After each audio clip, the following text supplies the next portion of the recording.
Bismillahirrahmanirrahim. Assalamualaikum warahmatullahi wabarakatuh. Perkenalkan, nama saya Elsra Melasevix. Pada pertemuan kali ini kita akan membahas materi yaitu operasi bentuk aljabar, meneruskan materi yang kemarin. Semoga meskipun dalam pembelajaran metode online atau daring seperti ini, anak-anak tetap semangat ya dalam mengikuti pembelajaran kali ini. Ya, sebelum kita mulai pembelajarannya, mari kita berdoa menurut kepercayaan masing-masing. Berdoa mulai. Selesai. Baik, kita akan mengingat materi yang telah kita pelajari pada pertemuan sebelumnya, yaitu yang pertama pengertian bentuk aljabar, yang kedua contoh dari bentuk aljabar, dan yang ketiga unsur-unsur pembentuk aljabar. Nah, pada pertemuan kali ini kita akan membahas tentang operasi bentuk aljabar. Ya, untuk pengoperasiannya dalam kehidupan sehari-hari itu sama seperti yang materi sebelumnya, karena masih satu materi yaitu bentuk aljabar. Nah, sebelum kita masuk ke dalam operasi bentuk aljabar, kita akan membahas tentang sifat-sifatnya dulu. Sifat dari bentuk aljabar.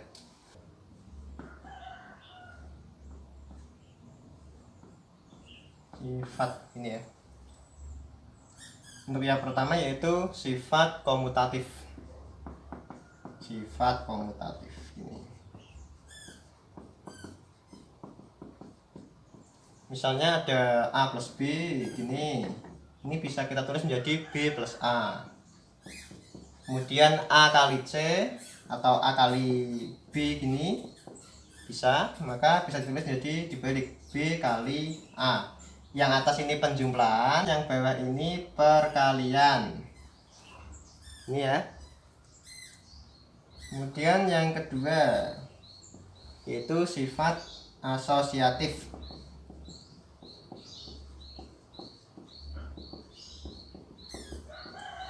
Yang pertama yaitu jika ada A plus B plus C, ini sama dengan ini bisa ditulis A plus B plus C seperti ini. Atau kalau yang kedua yaitu A kali B kalikan C, itu bisa ditulis menjadi A kali B kalikan C. Ini. Dan yang ketiga yaitu sifat distributif.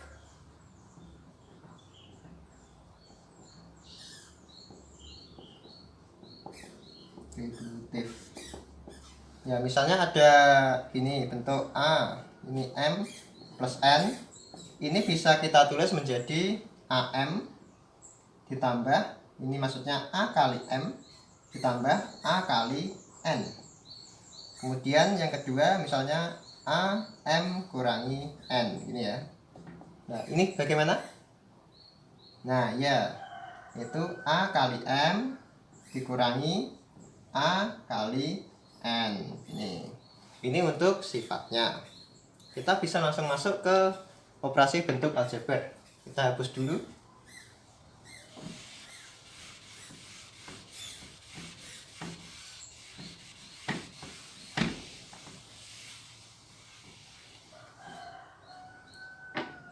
Baik, pada operasi bentuk aljabar itu ada 4. Yang pertama yaitu penjumlahan, yang kedua pengurangan, yang ketiga perkalian, dan yang keempat pembagian. Kita langsung yang pertama yaitu penjumlahan. Ini penjumlahan. Penjumlahan di sini nanti kita memakai suku-suku sejenis yang bisa dijumlahkan, dan sukunya tersebut pangkatnya juga sama ya variabelnya. Jadi misalnya ada soal langsung ini nomor 1, 3A plus 2B ditambah 3B. Nah, ini penyelesaian bagaimana? Nah, yang kita perhatikan variabelnya yaitu 3A ditambah 2B tambah 3B. Nah, ini A, ini B, ini B. B-nya ada 2. Ini sendiri, berarti kan tidak dioperasikan. Tinggal yang B dan B. Nah, kemudian koefisiennya ini 2, ini 3. Yang ini kita jumlahkan nanti. Berarti ini tetap ditulis 3A ditambah 2 tambah 3, 5. B nya ini kita tuliskan 1 aja dalam penjumlahan. Oke, jadi jawabannya ini 3A ditambah 5B untuk soal nomor 1. Kemudian kita lanjut ke soal nomor 2, yaitu pengurangan.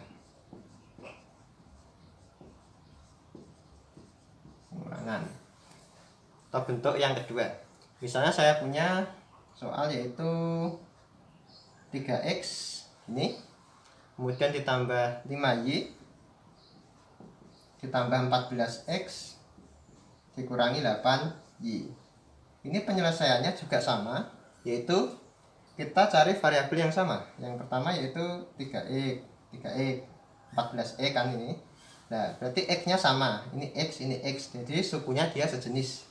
Kemudian y dengan y. Kita langsung operasikan menjadi ini dengan ini. 3 tambah 14 yaitu 17. Untuk x-nya kita tulis satu saja, x. Nah, yang ini 5y dikurangi 8y.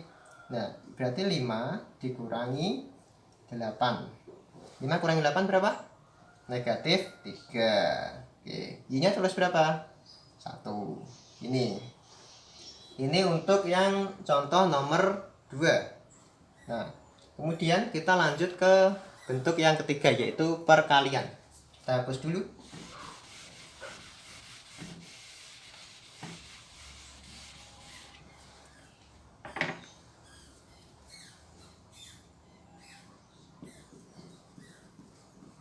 Perkalian.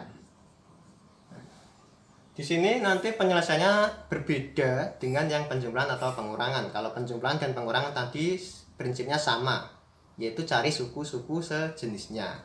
Kalau dalam perkalian, ini nanti kalau variabelnya kan tadi 2, kita jadikan 1. Nah, kalau dalam perkalian 2, ada 2 variabel, nanti dia tetap kita kalikan gitu. Jadi misalnya kita langsung ke contoh soal saja, biar mudah dimengerti. Nah, ini contoh nomor 3. Ini ya. Misalnya saya punya soal yaitu 5p min 2q dikalikan p kuadrat tambah q. Ini bisa diselesaikan dengan menggunakan sifat distributif tadi, yaitu kita kalikan ini dulu, kemudian ini dengan q, ini dengan ini dengan yang jauh. Nah, dari sini bisa kita tuliskan 5p kali ini 5p kali p pangkat 2 atau p kuadrat. Kemudian ditambah 5p kali q.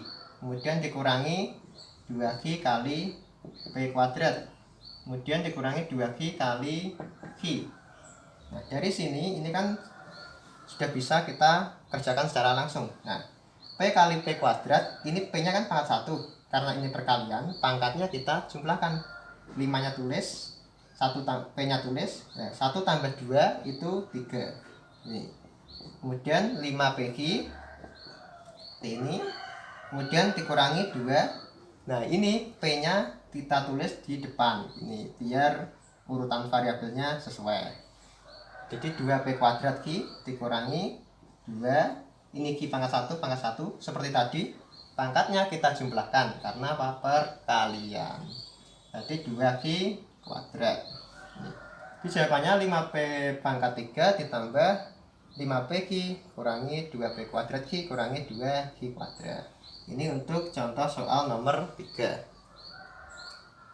Kemudian untuk contoh soal nomor 4 atau bentuk keempat juga, yaitu pembagian.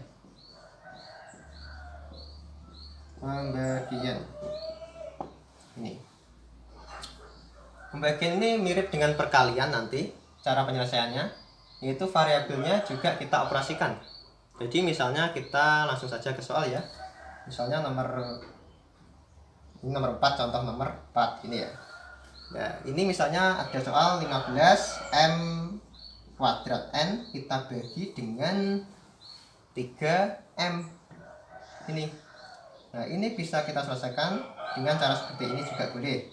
3m kuadrat n ini bagi ini kita rubah dalam bentuk per 3m.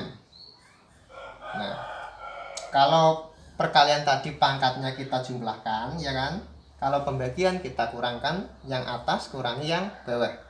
Jadi bisa ditulis 15 M 2 pangkat kurangi 1 ini, karena M dengan M. Nah ini N nya tetap ditulis aja ini. Kemudian kita bagi dengan 3 itu dari bawah ini. Nah dari sini bisa kita hitung, yaitu 15 bagi 3 itu 5. M pangkat 2 kurangi 1 itu berarti M pangkat 1, kita tulis M saja kalau pangkatnya 1. Kemudian N nya kita tulis. Nah jawabannya yaitu 5mn. Nah mudah bukan untuk mengerjakan operasi bentuk aljabar? Baik, dari sini kita hapus dulu. Kita akan lanjut ke soal dalam penerapan kehidupan sehari-hari ya. Kita hapus dulu.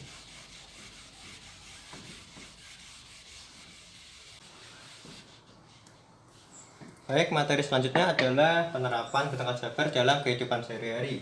Misalnya contoh yaitu A membeli, kita tulis soal dulu ya, membeli 2 buku dan 2 pensil. Si B membeli 3 buku dan 8 pensil. Nah kemudian yang ditanyakan yaitu berapa jumlah barang yang mereka beli.